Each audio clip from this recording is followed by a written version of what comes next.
Do you remember the Clackers? Yeah, it was fun to play with.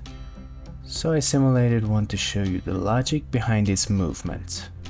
Let's go. Hey, this is Algorithmic, welcome to my video. I'm gonna simulate the Clackers from scratch and you can see the logic behind it. So stick with me till the end. Nope.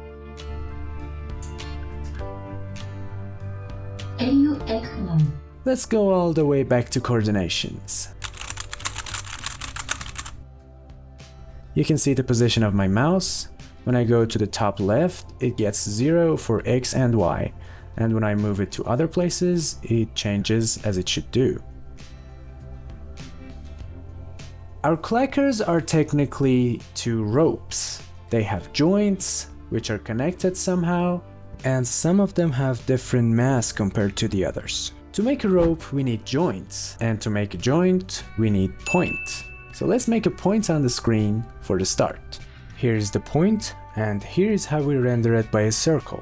You can see if I cut the width in half for the X position and cut the height in half for the Y position, we get to center of screen.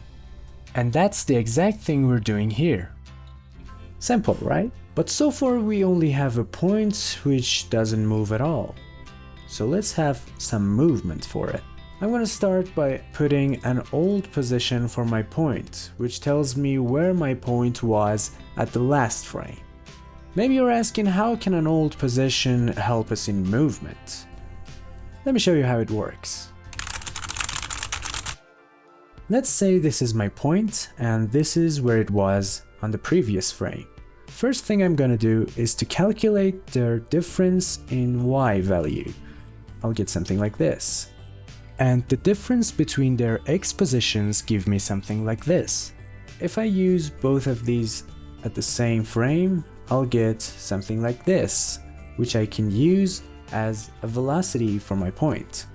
And if I use this velocity on the actual position, I'll get to this position, which can be the new position for my point. And this will be my new old position. I know that was a weird name, but you know what's happening. This is how it will look like.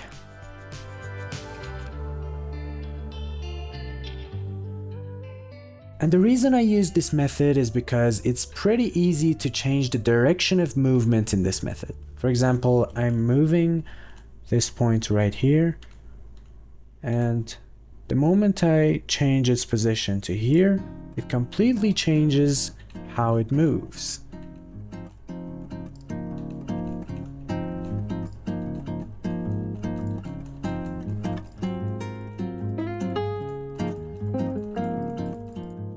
I can make the gravity effect by adding a number to the Y position of my point every frame. And it will look like this.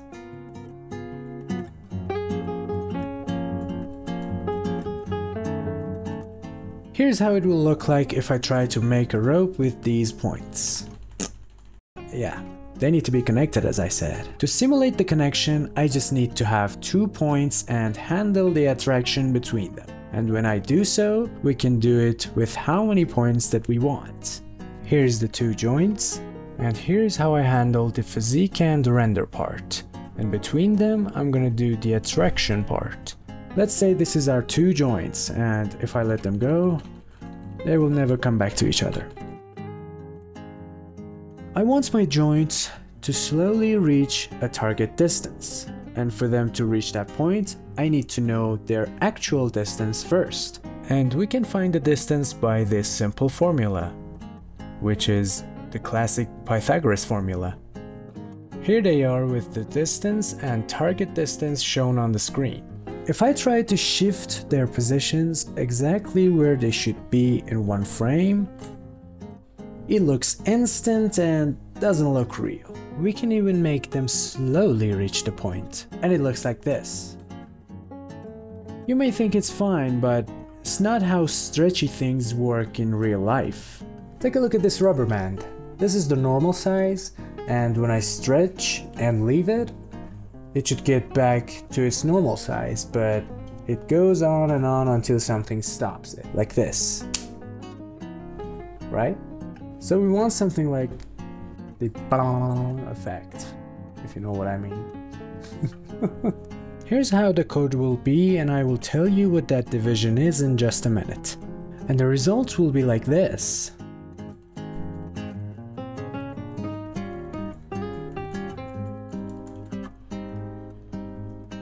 Here's the division check. If I put it 2, which is the minimal value for it, it will look like this. Which is pretty instant, right? But if I put it 20, it will look like this. Pretty satisfying, right? Here is 50.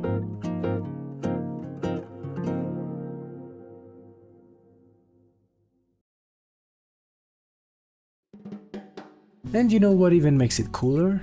Changing velocities to different directions. This is what happens.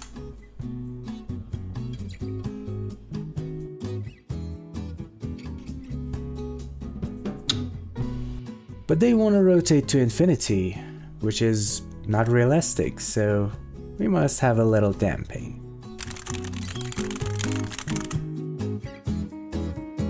And they will eventually stop. Here's how our rope looks like so far. Not bad, huh? But we don't want it to be floaty like this. I guess it will be better to have one side of it pinned to a point. And then we will only move the joints which are not pinned. So this will be the result.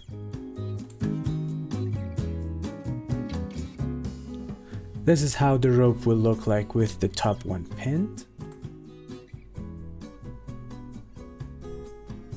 Now we add gravity to see the magic. Boom.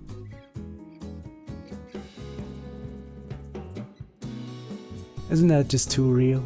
The last effect that we need is the mass difference. Because if you check it right here, it doesn't seem to have any difference between different sizes. But in real world, heavier things are harder to move. So let's have the mass effect and even render the size based on mass. Here you can see the mass of joint 2 is 2 times joint 1, and they should look like this. As you saw, the joint 2 didn't move that much. Here is the mass difference effect. Oh my god, it stretches so much. Let's change the division. And now... whoa, that's beautiful. We have minimal division, but still we have so much stretch. What's the solution for that?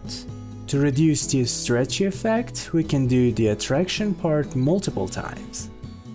This is how it will look like.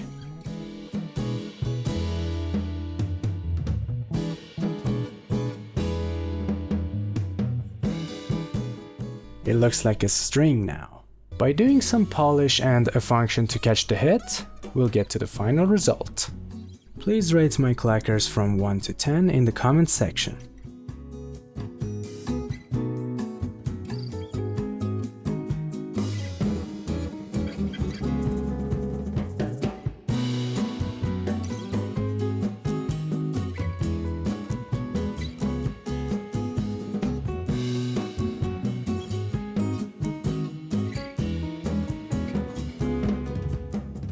And if you like these kind of coding adventures and simulations, you better like and subscribe. And as always, keep yourself hydrated.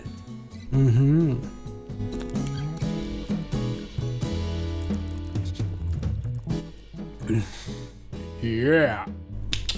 Peace. Bye.